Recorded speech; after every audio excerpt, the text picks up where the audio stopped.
Oke, assalamualaikum teman-teman semuanya. Video kali ini kita nggak akan bahas tentang tutorial dulu teman-teman. Kita libur sejenak. Meskipun kita libur tapi jangan salah paham dulu teman-teman. Karena kali ini saya akan coba bikin sesuatu yang sebelumnya sudah kita pelajari, semacam vlog lah teman-teman ya. Tapi lebih tepatnya kita akan bikin devlog.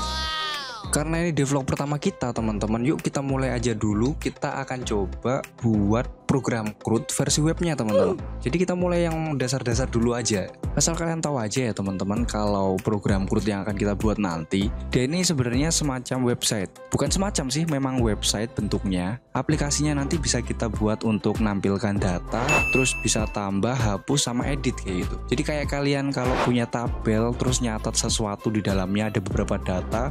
Kalau keliru bisa kalian coret, tapi ini nanti kita hapus ya. Kalau pengen edit aja sesuai kebutuhannya kalian. Ya standar sih kalau kita buat aplikasi-aplikasi sederhana itu ya pasti mulainya belajarnya buat CRUD ini kayak gitu. Daripada kalian penasaran, langsung aja ya teman-teman kita masuk ke pembuatannya. Jadi yuk let's go. Kalau saya mulai ya teman-teman, biasanya itu buatnya itu semacam rancangan dulu. Jadi saya akan rancang dulu apa aja nih data yang kiranya perlu kita tampilkan nanti di tabelnya. Kalau datanya nanti udah ketemu apa aja yang kita perlukan, baru kita nanti implementasiin di programnya. Ya di sini kita akan coba pakai Microsoft Word aja ya. Hasil perencanaan kita itu kayak gini teman-teman. Jadi data ini nanti nih yang akan kita masukkan ke program kita. Kalau kita punya rancangan kayak gini, tinggal kita masuk ke program teman-teman. Jadi tinggal kita buat programnya. Langsung aja teman-teman, di sini saya akan buat satu project baru dan saya kasih namanya devlog 1. Ya, langkah awal kita akan coba siapin dulu apa aja nih teman-teman yang kita perlukan di project kita untuk menyusun program CRUD kayak yang kita rencanakan tadi ya. Di sini ada beberapa kebutuhan sih sebenarnya, kita bisa pakai beberapa teknologi ya sesuai yang kita bisa aja ya. Yang penting programnya jalan kayak gitu. Untuk sentuhan awal ini teman-teman, saya akan buat navbar terlebih dahulu. Jadi kalau kalian belum tahu apa itu navbar, yuk kita searching bareng-bareng.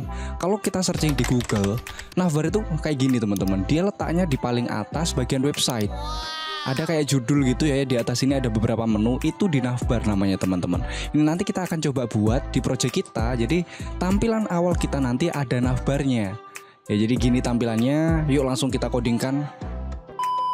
Ya jadi di sini kita pakai HTML standar aja ya teman-teman. Saya ngetikkan kayak gini, di sini ada bagian nav. Nah, ini saya ambil dari framework Bootstrap khusus untuk tampilan website ya teman-teman ya. Jadi ini nanti tampilannya di bagian atas navbarnya itu ada tulisan CRUD dan ada penjelasan create, read, update, delete. Setelah kita otak-atik kayak gini, kita simpan.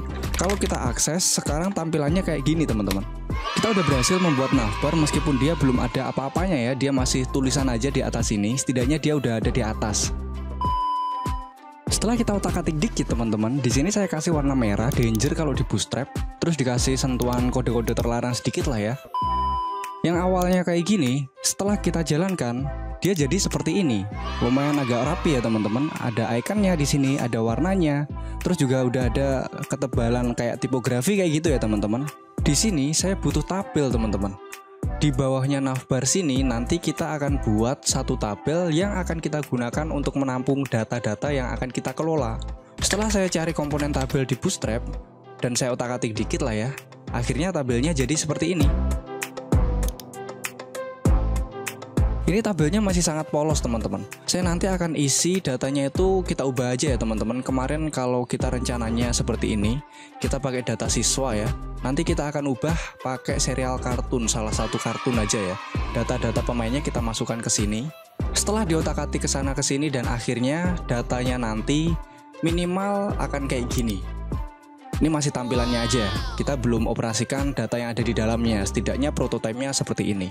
Kalau di dalam hati kalian tahu tentang karakter dari kartun yang saya selipkan fotonya di sini, berarti masa kecil kalian sangat bahagia. Gimana kalian menikmati sekali pagi-pagi menunggu serial ini.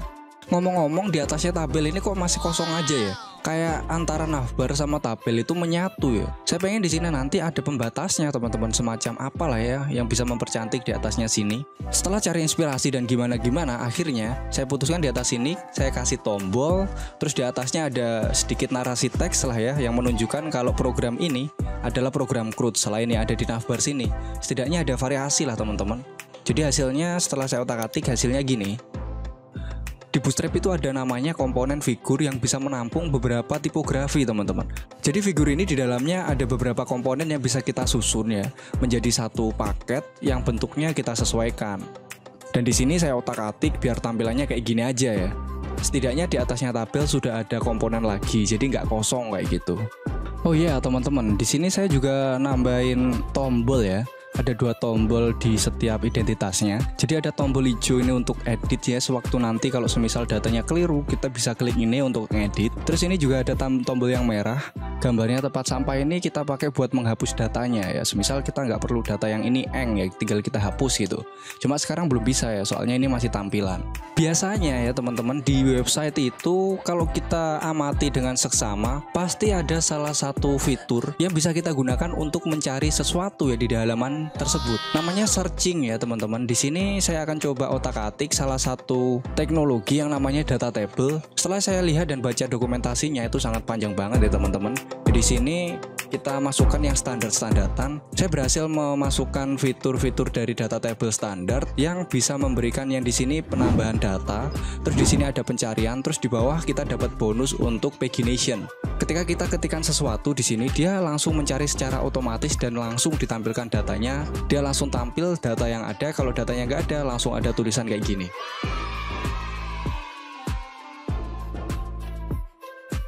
Oke, di sini kita sudah punya tampilan kayak gini teman-teman. Tapi di sini tombolnya teman-teman yang tambah data kalau kita klik belum bisa kemana-mana. Di sini kita akan coba otak-atik gimana caranya biar si tombol ini kalau kita klik dia mengarah ke halaman lain. Yang ini juga nih ya. Jadi untuk tombol yang edit ini kalau kita klik biar dia mengarah ke form yang sama gitu ya. Soalnya isi yang ada di tabel ini sama dengan apa yang nantinya kita inputkan.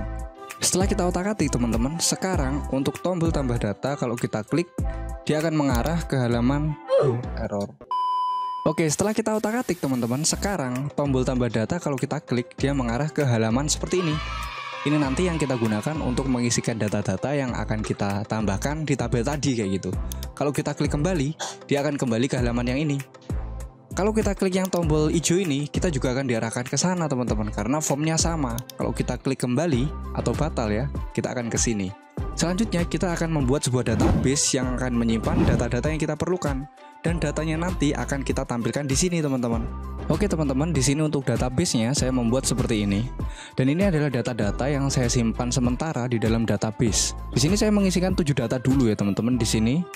Jadi di sini setelah saya koneksikan, di sini saya buat file koneksi ya teman-teman. Jadi untuk program kita koneksikan ke database yang namanya devlog1.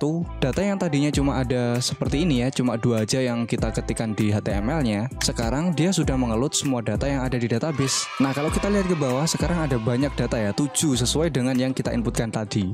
Tapi di sini untuk data tablesnya teman-teman, kalau saya lihat di sini pilihannya cuma 10 data, 25, 50. Jadi setiap halamannya itu kita minimal bisa menampilkan 10 data. Sedangkan 10 data itu panjang sekali ya teman-teman. Ke bawahnya kita scrollnya lumayan banyak. Jadi di sini saya otak-atik dulu gimana caranya biar kita bisa menampilkan minimal 5 data yang ada di satu halaman ini. Jadi di sini saya tambahkan sedikit script teman-teman. Dan setelah kita jalankan, yang awalnya di sini menu untuk penampilan entry yang ada di halaman 10, 25 dan seterusnya. Setelah kita jalankan, sekarang minimal penampilan entry yang ada di satu halaman itu adalah 5 dan seterusnya. Sesuai dengan yang kita set tadi. Kalau kita pilih 5, satu halaman ini yang ditampilkan cuma 5 data aja. Dan di sini untuk pagination-nya ada 2. Jadi untuk data ke-6 dan ke-7 itu di halaman kedua. Kalau kita kembali ke halaman pertama, ini isinya 5 data. Kalau di sini kita pilih 10, dia akan menampilkan maksimal 10 data yang ada. Karena data kita cuma 7, berarti di sini pagination-nya cuma ada 1 aja.